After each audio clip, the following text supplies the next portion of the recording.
Let's go. Thank you. Are you proud to be an American? Yes. Aren't you? Isn't this a wonderful country? Yes, ma'am.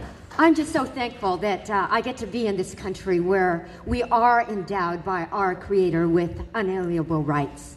The rights to life, liberty, and the pursuit of happiness. I came here from another country as a child. Born in India, lived in England, and came here when I was 7 years old. I get to live the American dream and be a part of this wonderful country with a wonderful heritage where we all have wonderful opportunity in this great country. I grew up in Bakersfield, went to local schools, also a driller, went to VHS, and then got the privilege of going to the University of Southern California. Any Trojans here? Trojans? Yeah, fight on. I was so privileged studying music education to have the help of a mentor who invited me when she was a keynote speaker on a national conference just to serve, to do a little demonstration, a little tiny demo as part of this. This was somebody who believed and somebody who was young. And during that conference, God worked a miracle and was demonstrating, and a major publisher from New York happened to be in the audience. I know that there are no happens in my life. I know that God opens up doors. And I got recruited to go back to New York City to work for an educational publisher, McGraw-Hill. Got to spend many years there developing educational textbooks for us. I had a very moving experience, though, on a September day. Got called over to a window when the first plane had crashed. And I'm standing there, and somebody says, "Look, that plane is getting close." And that was the second plane that went into the World Trade Center. On that day, I realized how short life is, and we need to take today to do or to say what we need to do today, because we might not have that chance to do tomorrow. I also realized on that day how similar we are as human beings. Just so thankful for that New York experience. But then in 2004, my mom became ill, and I came back to Bakersfield to be with her during her final days. I reflected on those days to my childhood as we were growing up, the call in our lives to serve others, valuing education, and knowing that faith has to be the foundation of everything that we do. During those days, I got involved in a nonprofit that serves people through mentoring and education. And that nonprofit transitioned people who were going through difficult times, some people on welfare, but not leaving them there on welfare, moving them to self-sufficiency. We can't have people feed off the government forever. We can move them on to self-sufficiency and to education. I got to do that with the poorest of the poor and with people who are going through hard times, young people, moving them on from a life of crime on to being productive citizens in our great country. I thought I could be there for a long, long time, and then I got this opportunity to serve. I heard that former Senator Michael Rubio was moving on to the Senate. He already had, and there was a vacancy, and so I was asked whether I would consider a governor's appointment. And I thought, this is crazy. I'm not a career politician. I'm just here to serve the people. But what I could see is that I had the opportunity to serve the 5th District, which is composed of downtown Bakersfield, Westchester, Oleander, East Bakersfield, Southeast Bakersfield, Arvin, Lamont, Wheat Patch, and part of Greenfield. And what I could do in serving would be to a larger population. And so I agreed and I said yes, and I was just so delighted when I got that governor's appointment. What I've been able to do in the last year and a quarter as your 5th District County Supervisor is to try to focus on jobs. Do we need more jobs in our community? Absolutely. What can we do? Absolutely. Go ahead and clap if you want. We need jobs, jobs, jobs, and more jobs. What I see is that we've got to get government out of the way. Who creates jobs? Does government create jobs? No. The private sector creates jobs. And that's what I see is that we've got to get government out of the way. We have to be able to stimulate the economy by removing obstacles to job creation. How do we get people here? It's by making things easy. It's not by slowing that permitting process down, throwing up regulations. So we've given a directive to all our department heads. You've got to create a business-friendly environment, remove obstacles to job creations, get government out of the way. Secondly, we've got to reduce crime. In my district, we have lots and lots of crime. How do we reduce crime? We can't lock people up forever, but through prevention efforts, making sure that our young people aren't moving moving on to lives of crimes, we've got to be able to do that and reduce crime, reduce drug dependency, reduce those things that are just burdens to our community. Thirdly, education. We've got to create more partnerships in education. Can school districts do it alone? Absolutely not. That's what I get to see now when I'm on the inside of government. We cannot do it alone. We have to have those of you out there partnering with us. We have to have private enterprise partnering with us. So I'm committed to doing that. It has been just my pleasure to serve during this year and a quarter, and I would love to have that privilege of continuing to serve with you for the next 4 years. And so it is my joy to be here and dialogue with you tonight. Thank you so much. Thank you very much. Okay, so we're going to start with the first question here, and we're going to start with Mr. David Couch, with 2 minutes response.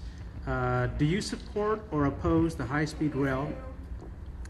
Do you support or oppose the high-speed rail? What would you do to stop the entire project? I've cast a vote in opposition to high-speed rail at the Bakersfield City Council. We are one of, well, probably several cities now have done that. Other counties have done that. The high-speed rail is an example of government bureaucracy and a bait and switch it's a poster child for that. Because how many here think it would be nice if we had a facility where you could get on the train, you could go somewhere rather quickly at a very reasonable rate? Everybody would agree that that might be a good idea. But what they told us it was going to cost, and what they are now telling us it's going to cost, is a many times multiple from what we started at. We simply can't afford it. And I'll tell you, the real reason we can't afford it, I have a practical experience with this. The way state government now treats local governments, cities and counties, it works like this. If I'm the state and you're the city of Bakersfield, I can take money out of your account when I need it. I got to pay it back to you with interest, which is practically nothing now, in 3 years. But let's say I borrowed $1 million and I pay it back. Then I borrow $3 million and I pay it back. Then I borrow $5 million and I pay it back. I never really pay you back and leave you alone. That is the situation that every city and county finds themselves in with the state of California. So if high-speed rail doesn't really work out and it doesn't pay for itself and it starts to cost more money, guess where it's coming from? From local governments to subsidize the state, which means we can't hire police officers, we can't fix the potholes, we can't clean the park. It affects everything that we do. That's a big decision, but if things don't work right at the state, they don't really cut and fix things like they ought to. They just look to us to fix it. That's where the biggest change needs to take place. Local governments run pretty efficiently and pretty well. The state's an absolute disaster. But I oppose high-speed rail, especially in its current form, and I've cast a vote in opposition to it. Excellent.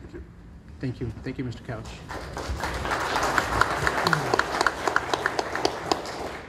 I was a very early opponent of high-speed rail. I spoke in opposition to high-speed rail at the hearing before Assemblymember Valadeo and Assemblymember Shannon Grove at the Bakersfield City Council chambers, well before there was a vote on the Bakersfield City Council to oppose high-speed rail. In my view, the Bakersfield City Council and the Kern County Board of Supervisors were a little late to the opposition to high-speed rail. There were many cities and counties that had already voted against the high-speed rail.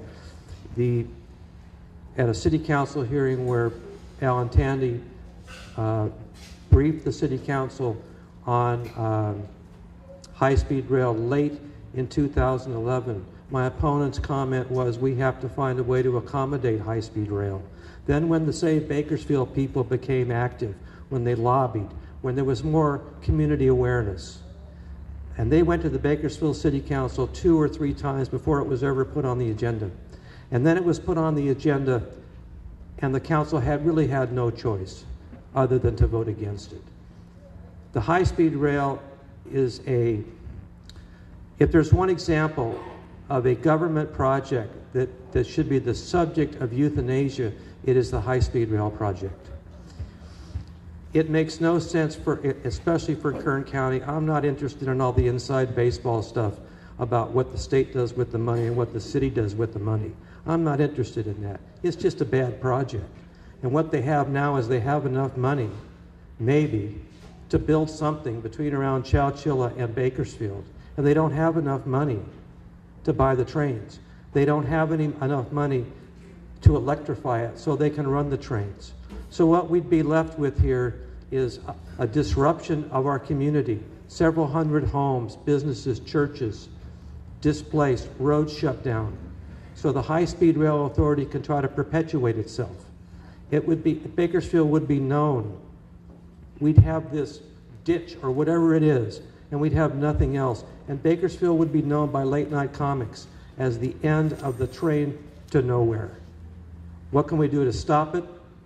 We can pass resolutions. We can also join the City of Hanford's and the County of King's lawsuit to stop the high-speed rail, and the City Council has not asked the City Attorney to look into that.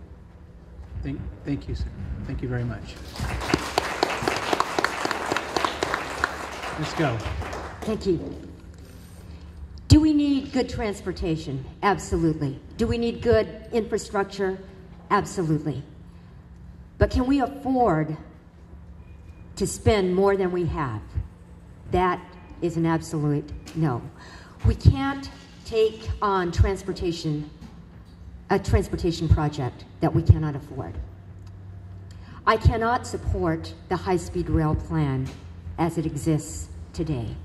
It's simply much more than we can afford, and we cannot spend more. Let me clarify a point. In September, I think it was September 7th, we were asked on our board to take a position, and there has been much confusion over what actually happened on that day. On that day, I expressed 4 times that I could not support the high-speed rail plan as it existed that day. Went back and saw the tape, and clearly 4 times I said that. We were asked, though, on that day to take a position when 3 to 4 weeks later, the final plan was going to come out. It was a draft plan, and they were going to have the final plan. So what I said on that day is that I felt like we ought to wait until the final plan came out. That was so distorted in the media as Karen Goh supporting the high-speed rail, when on that very day I said, I cannot support the plan as it exists today 4 times. The plan, although is different today, is still one that we cannot afford. So I cannot support the high-speed rail plan as it exists today. Thank you. Okay, so we're going to start with Mr. Pinson next. Are we able to respond to anything that's said about rebuttals at all? We weren't planning on doing that, but if you want to just, we'll 10 seconds. 10 seconds, okay. It was said the City Council has not asked the City Attorney to look into joining those lawsuits. That is false. We have done that. And I'm going to go fact check exactly whatever it was he thinks I said. I don't recall those words ever being said at all. Just wanted to say that. Thank you. Well, I could help his recollection because I wish you would. I can help your recollection. I'll send you the YouTube video tomorrow. Well, why don't you send me the full context of it? Okay, let's get to the next question. You bet. Thank you. I'll do that, and it seems to make you very uncomfortable. Okay, Mr. Pinson. I would just like to let's get started with the next question. How that came out. Come on, folks. Okay, if we're going to have rebuttal, we should have rebuttal to rebuttal, or we should keep to the rules of 2 minutes, 2 minutes, 2 minutes. Okay, well, that's all I'm asking. That's fine. Let's do that because we're getting sidetracked here. So